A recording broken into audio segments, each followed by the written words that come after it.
नमस्कार, आप देख रहे हैं 12 की बात और मैं हूं आपके साथ रोहित झा। हरियाणा के पूर्व मुख्यमंत्री भूपेंद्र सिंह हुड्डा ने कहा है कि एग्जिट पोल अब आए हैं, मैंने सुबह ही बता दिया था, लहर कांग्रेस के पक्ष में है। हरियाणा में कांग्रेस की भारी बहुमत से कांग्रेस की सरकार बनेगी, हाईकमान जो भी फैसला करेगा वो सभी को मंजूर होगा। कुमारी शैलजा हमारी वरिष्ठ नेता है, उनका अधिकार मुख्यमंत्री बनने का क्यों नहीं है? मैंने बता दिया था आपको और मैं पिछले दिन से कह रहा हूँ जब से हमने कैंपेन शुरू किया है कि कांग्रेस के पक्ष में लहर चल रही है। कांग्रेस हरियाणा में आपकी बात ये कांग्रेस की सरकार। सर, आपका भी असेसमेंट होगा, सुबह से आप अलग अलग पोल पर जा रहे हैं, आपके मुताबिक कितनी सीटें? ये सीटें जो मैंने बता, लेकिन भारी बहुमत से कांग्रेस बन जाएगी। 60 से 20 हो सकती है और मैं कह दूँ 60 70 आपको ये असेसमेंट नहीं होती। असेसमेंट ये है भारी बहुमत से कांग्रेस पार्टी की सरकार। हरियाणा में विधानसभा की 90 सीटों पर वोटिंग खत्म हो चुकी है। चुनाव आयोग के 6 बजे तक आंकड़ों के मुताबिक 61% मतदान हुआ है। सबसे ज्यादा वोटिंग 63% यमुनानगर में, उसके बाद मुस्लिम बाहुल्य नूह में 60.6% और कैथल में 60.4% की वोटिंग हुई है। सबसे कम वोटिंग 44.2% फरीदाबाद में हुई है। रिजल्ट 8 अक्टूबर को आने वाले हैं। आपको बता दें कि नूह में वोटिंग के दौरान 3 जगहों पर बवाल हुआ था। कांग्रेस, इनेलो, बसपा और निर्दलीय उम्मीदवारों के समर्थकों के बीच पथराव हो गया। पथराव में 2 लोग घायल हुए हैं। बवाल को देखते हुए चंदेनी, ख्वाजा कलां और गुलालता में पुलिस बल की तैनाती कर दी गई है। डीएसपी सुरेंद्र भी गांव का दौरा किया। मेरी बात हुई उनसे और वो बता रही उनको काफी वहां पर तंग किया और काफी देर हुई। कभी उन हाथ लगा रहे थे, मार रहे थे, मंच से हटाना चाह रहे थे। जो वीडियो में भी हमने सामने देखा, मैंने उनसे पुष्टि की है इस बात की। उन्होंने कहा कि उनके साथ बहुत मिसबिहेव हुआ है और बात यह है कि आज के दिन अगर ऐसा हो एक महिला के साथ, राजनीति में या कहीं भी मेहनत करके जो उभर कर आती हैं, मौका मिलता है बहुत, और ऐसे बर्ताव का सामना करना पड़े तो इससे ज्यादा बुरी बात क्या सकती है, इससे ज्यादा निंदनीय बात क्या हो सकती है। देखिए, कांग्रेस के डीएनए है ये किसी का सम्मान ही नहीं करते, महिलाओं का नहीं करते, ये दलित समाज का सम्मान नहीं करते, बीसी समाज का सम्मान नहीं करते, ये युवाओं का सम्मान नहीं करते, ये गरीब व्यक्ति का सम्मान नहीं करते। इनके तो डीएनए के अंदर है ये तो वोट के लिए इस्तेमाल करते हैं।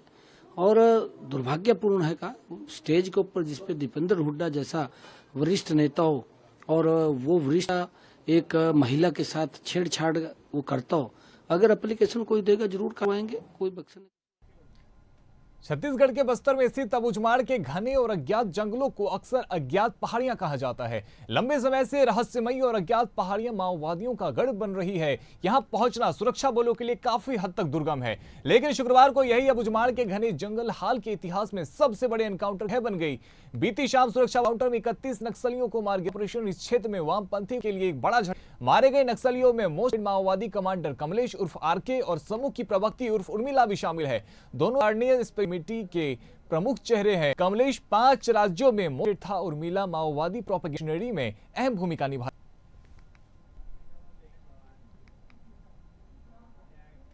बांग्लादेश को जिसने गुलामी और जुल्म आजादी दिलाई, आज उसी मुल्क को न सिर्फ आंखें दिखा रहा है बल्कि एक के बाद एक तगलकी फरमान जारी कर रहा है। अब तो हद ही हो गई है जब दुर्गा पूजा को लेकर देश की अंतरिम सरकार ने तुगलक के जमाने का फरमान जारी कर दिया है। बांग्लादेश में तमाम मुस्लिम संगठनों और सरकार की ओर से सख्त आदेश जारी किए जा रहे हैं। इन आदेशों में बांग्लादेश के अंदर दुर्गा पूजा मनाने पर रोक लगा दी गई है, तो कुछ जगहों पर पंडाल लगाने के लिए बाकायदा जजिया कर मांगा जा रहा है। डेली स्टार की रिपोर्ट के अनुसार 3 अक्टूबर से शुरू हो रहे नवरात्रि त्योहार को लेकर बांग्लादेश में हिंदू समाज काफी डरा हुआ है। देश में तमाम जगहों पर दुर्गा पूजा के पंडाल लगाने और मूर्तियां स्थापित करने पर रोक लगा दी। कई जगह पंडाल लगाने के लिए 5 लाख रुपए का टैक्स मांगा जा रहा है। इतना ही नहीं, में यह भी कहा जा रहा है कि नमाज के समय दुर्गा पंडालों में पूरी तरह खामोशी होनी चाहिए।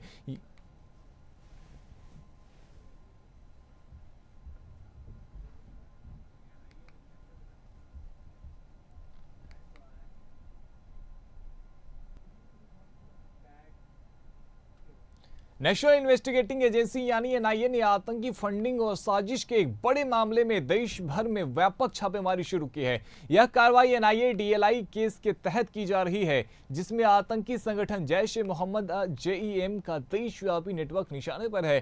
कुल 5 राज्यों के 22 पर यह छापेमारी। दिल्ली के नॉर्थ ईस्ट इलाके में एनआईए ने देर रात छापेमारी ऑपरेशन में एनआईए के साथ दिल्ली स्पेशल सेल और एसएस भी शामिल थी।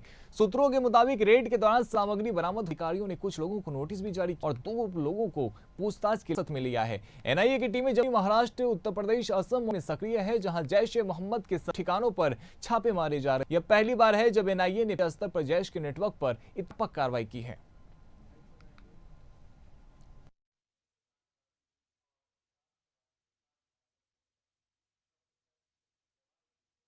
देश भर में एनआईए ने 5 राज्यों अंदर 22 जगहों पे छापेमारी कार्रवाई की है। ऐसे में लगातार कुछ संदिग्ध आतंकियों से पूछताछ कर रही है, जिसमें में जेईएम संगठन का नाम सामने आया है। उनका ब्लूप्रिंट भी सामने आया है कि उनकी प्लानिंग थी और एनआईए के पास एक ऐसा इनपुट था जिसमें टेरर फंडिंग की सामने आई है। जिन जिन जगहों पे छापेमारी की गई है वहां से कुछ हथियार भी बरामद किए हैं और जितने तार अब तक हो चुके हैं उनसे पूछताछ की जा रही है। कैमरामैन सुनील शर्मा के साथ सुमित चावला, इंडिया हेड।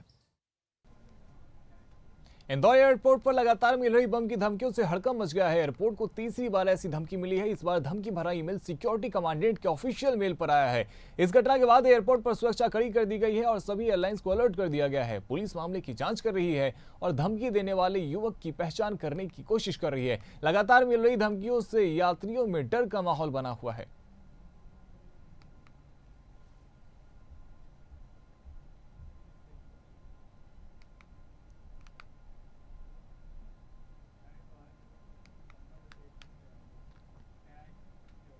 पन्ना पुलिस के हाथ एक बड़ी सफलता लगी है। पुलिस ने एक लुटेरी दुल्हन और उसके कथित माता पिता को गिरफ्तार किया है, जो शादी के 8वें दिन ही सोने चांदी के जेवरात और नकदी लेकर फरार हो गई थी। फिलहाल पुलिस सभी आरोपियों से पूछताछ कर रही है। इन सभी के पास से धोखाधड़ी से लूटे गए सोने चांदी के गहने और नकदी भी बरामद किए गए हैं। बता दें कि सुनवानी थाने में फरियादी ने 21 सितंबर को दर्ज कराई थी कि उनके बेटे की शादी महिमा शर्मा से हुई थी, जो 8वें दिन ही सोने चांदी और नकदी लेकर फरार हो गई थी। शिकायत पर पुलिस ने मामले का विवेचना शुरू की। इस दौरान पुलिस गिरोह के सरगना की लोकेशन कटनी में मिली, जिसके बाद इस प्रदेश पर थाना प्रभारी की अगुवाई में पुलिस कटनी जाकर उसे गिरफ्तार किया।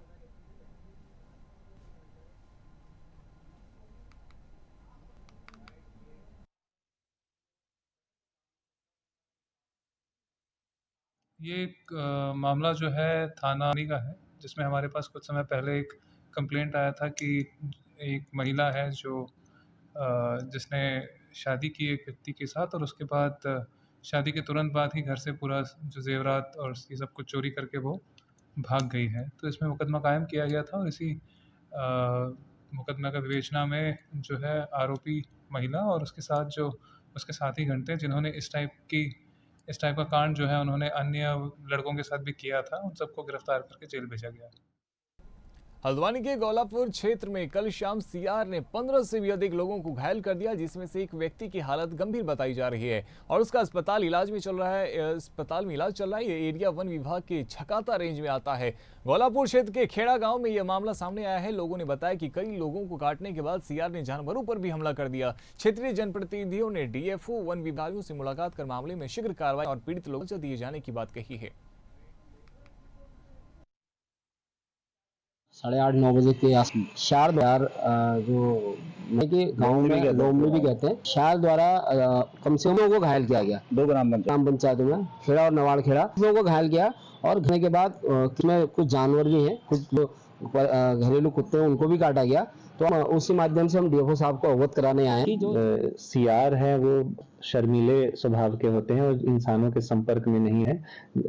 जनरली रात को ये सक्रिय रहते हैं, तो ये घटना जो है बहुत रेयर है। हम लोग भी इसकी जांच करवा रहे हैं। जो एक सीआर की बॉडी भी मिली है, तो उसका हम लोग पोस्ट में आके और उसके सैंपल्स जो हैं जो वहां भेज रहे हैं और उसके बाद पता चले ऐसा क्यों हुआ है।